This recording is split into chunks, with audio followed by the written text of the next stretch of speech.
This is Stephen Shires with Pixel Pro Shop, and I'm going to walk you through just kind of an overview of Lightroom 4 and what you see when you initially open Lightroom 4 up.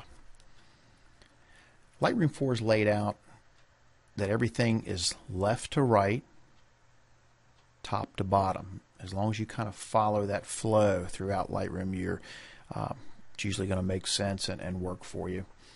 The one thing you have to watch is up here in the upper right corner is the module that you're in.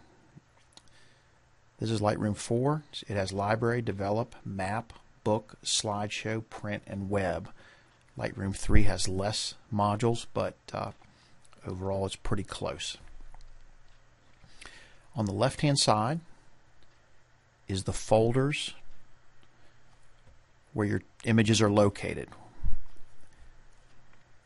And each one of these will drop down to show your C drive, your hard drive that's connected to your computer.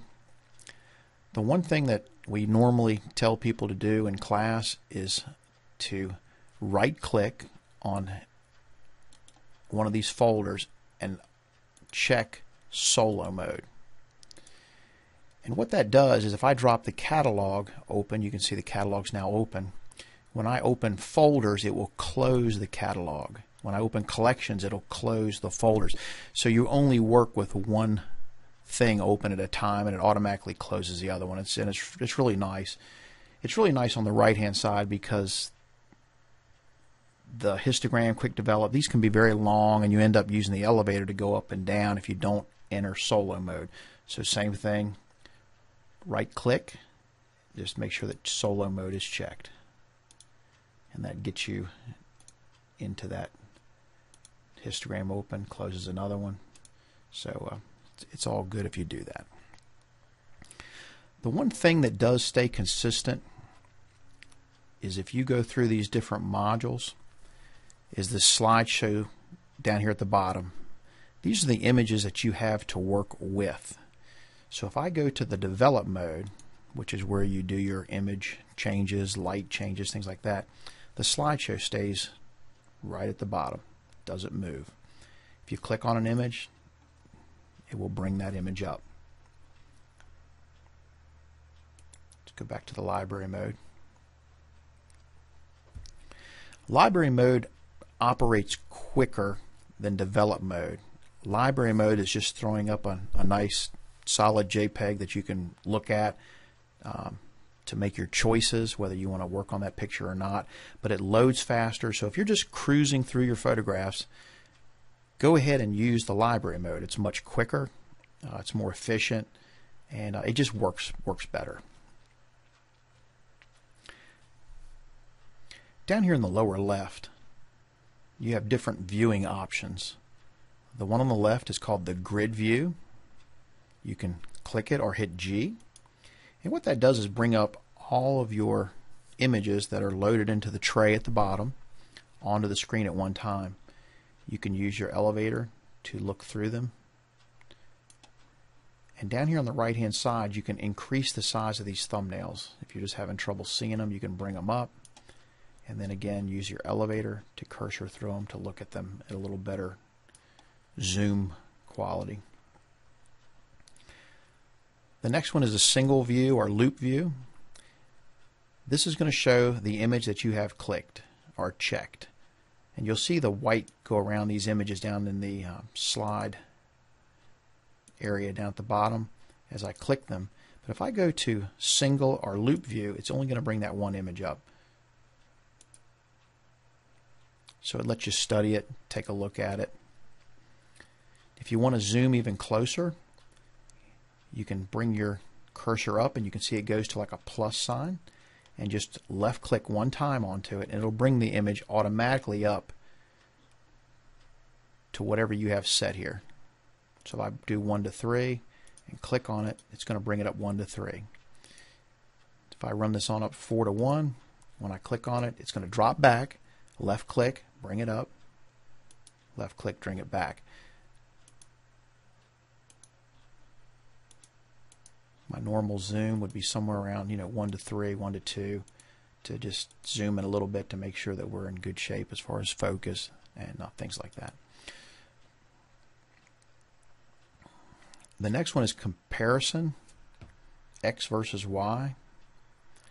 So you have to choose two images to do this. So you choose them by clicking one, holding the control button down on the a PC, clicking the second image, and then do the comparison. Now the comparison, if this lock icon right here is locked, they will move together as you drag them around. Okay, now you can see that the image on the right is a little bit farther back. So the way to fix that would be to unlock them, tap on that one on the right, and zoom it up a little bit to where it matches the one on the right, or looks close to it.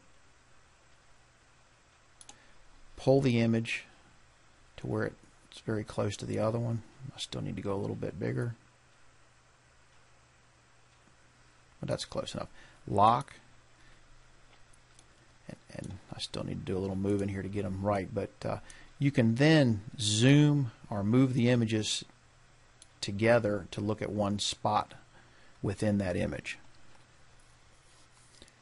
And then once you like an image, once you make your choice, if one's a little more in focus, you can just use the X down here in the lower right of the image. It'll knock that image out. Click on the one you want, hit P for pick as a flag, and you have marked that picture as being the one that you've chosen to utilize. The next is called Survey View, and in this case you need a few images that are very similar. This is normally used like if you're doing a portrait session and you've shot 10 images of the similar photographs. You use the survey mode to bring up multiple images at the same time, and then you can make choices of whether you want to weed through them and pick the one you want. So let's just say that I don't like this barn one, so you hit the X, it knocks that image out and brings the other one up full size. So if I don't like this one, I don't like this one, but it slowly brings them into play so that you're finally left with one image going through all those 10, 15, or even 100 images. Once you get the one that you like, hit the P button. It's now marked as a flag. It's picked. It's a chosen image that you liked. One other thing I'd like to add is over here on the left-hand side are these little triangles that bring in the side tabs. It's real easy to hit one of these and make these disappear. There's one on the right also. And you're looking for your controls and they're gone. So just remember, and the same thing with the slide view down here at the bottom. If you hit that, you can drop it away, which can cause you pain if you're new to it and looking for your controls. Alright, well that's all for now, and make sure you look at some of my other videos here on YouTube. Thank you.